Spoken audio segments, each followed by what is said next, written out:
We now ask Mr. and Mrs. Diskaya, may nakuha po ba kayo doon sa inyong files?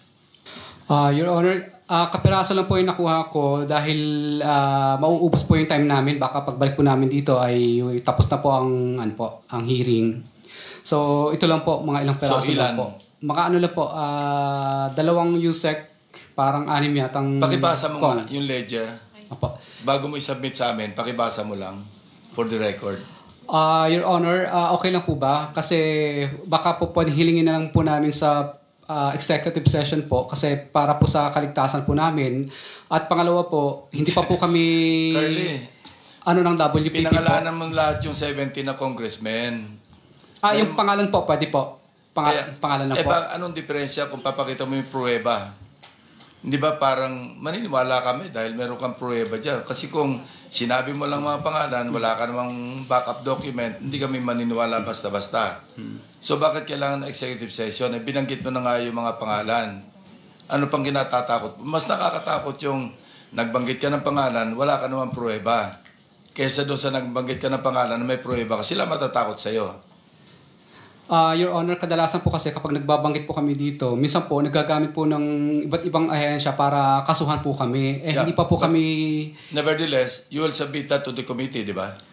Kasi may subpoena to Sister Company. Yes po, Your Honor. O kindly submit it to us. Mr. Chair? Yes, Senator Risa. Salamat, Mr. Chair. Kung pwedeng itanong kina Mr. at Ms. Diskaya kung yung 2 dokumentong isusumite nyo na sa komite also covers projects na pinasukan ninyo with government mula 2016 hanggang 2022. Your Honor, pinasa na po sa inyo po yun nung misis ko po, yung hiningi po ninyo na subpoena po para do sa company niya. Naipasa na po yun. Pero meron din po kami extra ngayon dito. Di po. So, categorically... Hindi pala dala. Kasi, ang sa pagkaalam ko po, hindi nyo pa sinasubmit yung ledger or list nyo ng mga proyekto mula 2016 to 2022. Paki-confirm lang, Ms. Diskaya. Napasa na, di ba? Ako ba? Or si Carly? Ako. Oo. It was attention to me, the letter. So, I passed it. Kailan yun? October 21, it was received by the Senate. Lahat ng documents except for the ledger kasi I don't have any personal knowledge on the ledger na hawak ko. So, including po projects from 2016 to 2022 until 2025. Up to present. Okay po. So, including 2016 to 2022 for Alpha and Omega. Projects. Alpha and Omega as requested by just the for Senate. Alpha and Omega. Hindi po, okay, good po kung nasubmit nyo na yung Alpha and Omega from Yes po. 2016 to 2022. Pero Yes. ang hiningi ko po nung hearing na iyon ay mga proyekto ng lahat ng mga kumpanya nyo. I from was just 2016 complying to whatever 2022. was on the list that was requested from Alpha and Omega. Then, Mr. Chair, I welcome na nakapag-submit na po sila for 2016 to 2022 partial. So, standing pa rin po yung request ko that they submit the other projects ng iba pa nilang mga kumpanya besides Alpha and Omega still for 2016 to 2022, Mr. Chair. So, kindly submit the ledger and can you now name the personalities na related sa ledger na dala ninyo, ledger or voucher?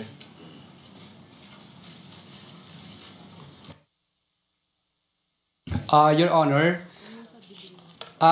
okay lang po ba isasubmit na lang po namin sa inyo? Babanggitin ko na lang po ang mga pangalan po ng nakuha ko lang po. Opo. Ang nandito po ay si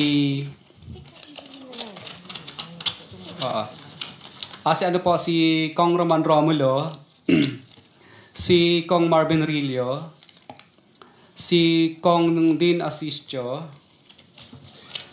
si Kong Patrick Vargas, si Kong Marivic Pilar, si Kong Jojo Ang, si Yusek Terence Calatrava, si Yusek Bernardo. Ito lang po ang naano ko po. Amounts at saka dates. Ay okay lang po yung honor kung ano na lang po, executive session na lang po para po sa Submit na lang. Alam mo, superior. Ay, isasubmit na lang po namin po. Ito po. Submit. Ganun din yan, bababasa rin. Basahin mo na lang. Marami. Hindi ako makarelate sa'yo. Your Honor, okay lang po ba i-submit ko na lang po kasi masyado pong mahaba. Never mind. Ganun din yan eh. Pahirapan mo ako kung ikaw magbabasa.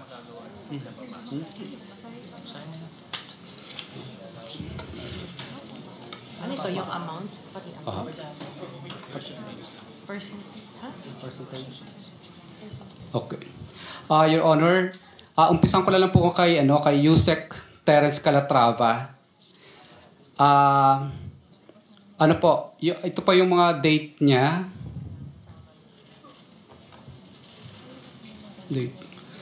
Ang date po niya is December 11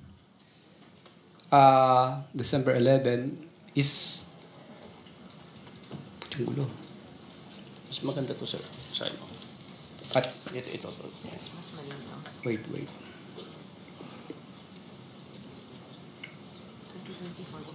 I don't. Ito yung percentage na yun. Ito yung rate. Okay. Your Honor, December 11, 2024 po, 30% po, kay Teres Calatrava po ito.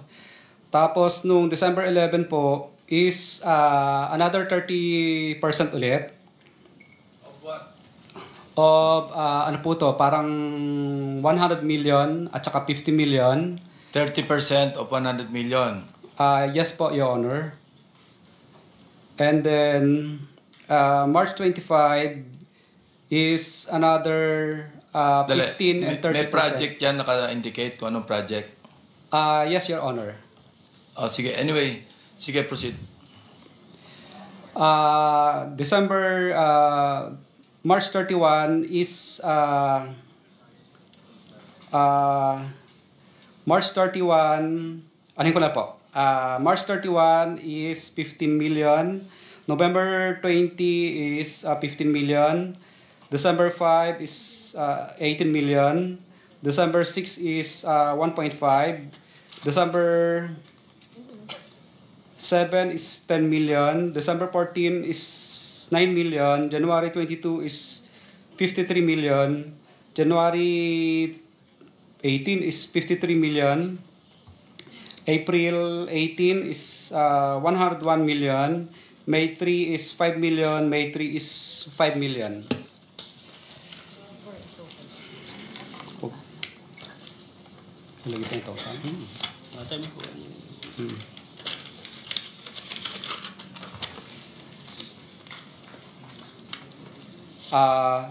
Kay Yusek Bernardo naman po, through his, kay DE, sino ba yun?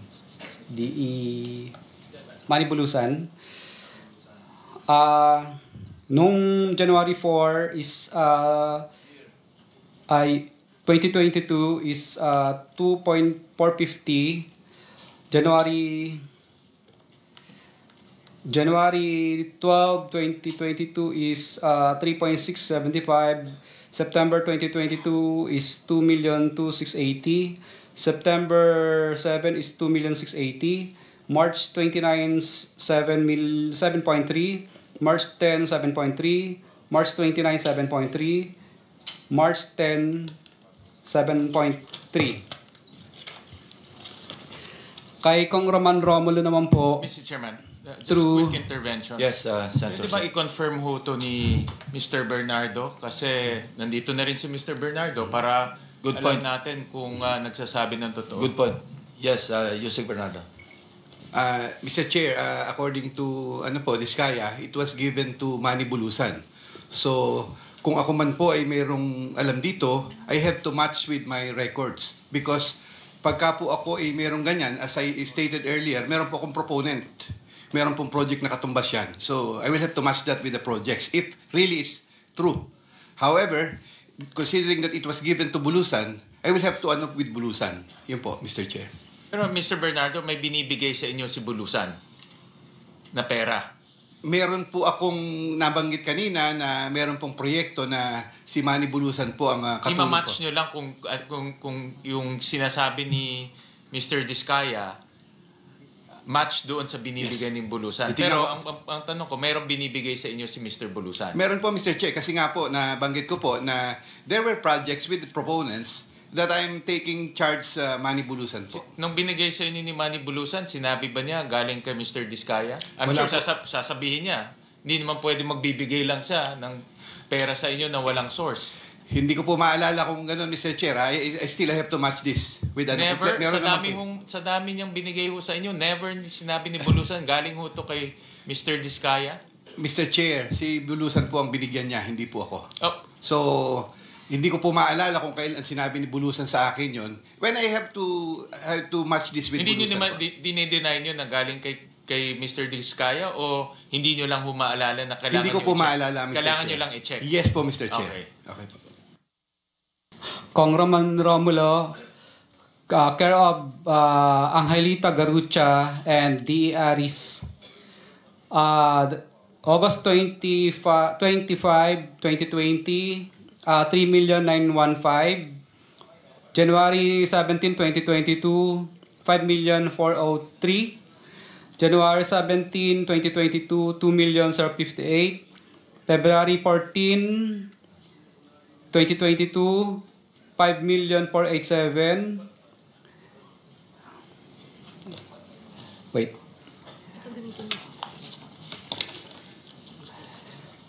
April 8, 2022, 2.6 million.